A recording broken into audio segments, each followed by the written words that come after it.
koji će sredinom marta u Sloveniji predstavljati Srbiju na Evropskom prvenstvu u robotici, nedavno je bio u poseti kod ministra za inovacije i tehnološki razvoj Nenada Popovića, gde su imali priliku da razgovaraju o postignutom uspehu i o planovima za budućnost. Ovi mladi inovatori svoje znanje, kreativnost, ali i preduzetničke potencijale u narednom periodu mogli bi dalje da razvijaju i u Priboju, gde je u planu otvaranje regionalnog inovacionog start-up centra, a mladi će imati sve uslove za rad na najsavremenijoj opremi, dobijati mentorsku i drugu podršku za osnivanje učeničkih i start-up kompanija. Iako su postigli veliki uspeh, ovi mladi inovatori su skromni i kao da nisu svesni koliko su uradili. Nekima od njih ovo je ostvarenje dečijeg sna, a trenutno se pripremaju za evropsko takmičenje koje ih očekuje sredinom marta u Kopru, odakle bi, ako se plasiraju, mogli otići u Houston. Nama je još uvek čudno što smo od prošlogodišnja 2 Robota NXT-a došli do ovde i optimistični smo, trenutno radimo na rešenjima za kako da poboljšamo robota koji je trenutno u određenom vremenu osvoji 510 poena, što je dovoljno da se plasiramo za Houston. Iskreno osjećaj je sjajan zato što ja sam oduvek voleo neko programiranje, robotiku, a naročito me povukla želja zbog Lego kockica, zašto kao deca svi naravno vole da slažu Lego kockice i to je povuklo neko moje interesovanje u vezi toga. Zbog uspeha koji su ostvarili u Sloveniji za rad devojčica i dečaka tima Elektrobot zainteresovalo se i Ministarstvo inovacije i tehnološkog razvoja, pa su u januaru bili u poseti kod ministra Nenada Popovića sa kim su razgovarali o svom radu. Ministar nas je prihvatio sa velikom željom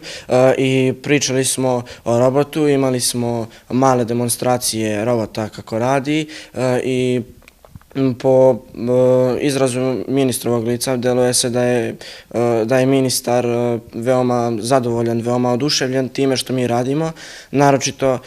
isto što je vezano za Lego kockice, što mi pravimo našu konstrukciju robota, kako će on da radi, kako će da funkcioniše i njegovu kretnju po terenu. Prilikom posete ministar Popović istakao je da će država nastaviti sa podrškom mladima širom Srbije u razvoju njihovih inovacionih i preduzetničkih potencijala i podsjetio da će u Priboju ove godine biti izgrađen regionalni inovacioni start-up centar za čiju realizaciju je njegov kabinet izdvojio sredstva u vrednosti od preko 42 miliona dinara.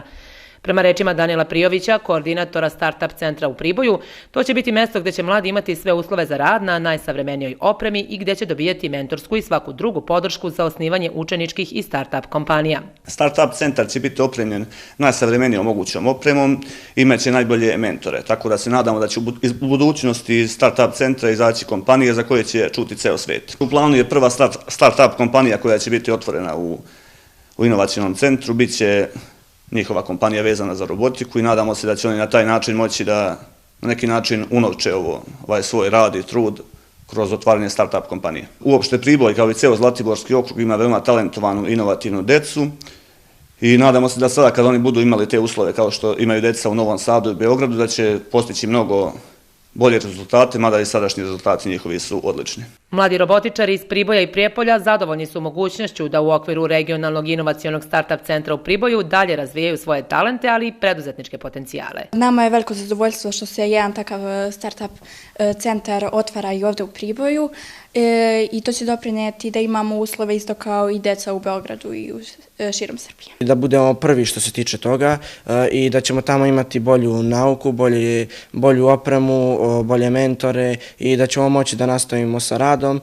i bit će nam dosta olakšan posao u budućnosti. Bavljanje robotikom na nivou na kom rade mladi iz Priboja i Prijepolja i njihovi mentori ni malo nije jeftino, naročito kada je u pitanju nabavka opreme i finansiranje odlazaka na takmičenje, pa im je zato u pomoć priskočila na prvom mestu lokalna samouprava, prepoznavši vrednost investiranja u znanje i sposobnosti budućih inženjera, ali i mnogobrojni privatni preduzetnici kao i kompanija Inmold. Ove godine najveću, ajde da kažemo, tu finansijsku podršku nam je dala opština Priboj i ovim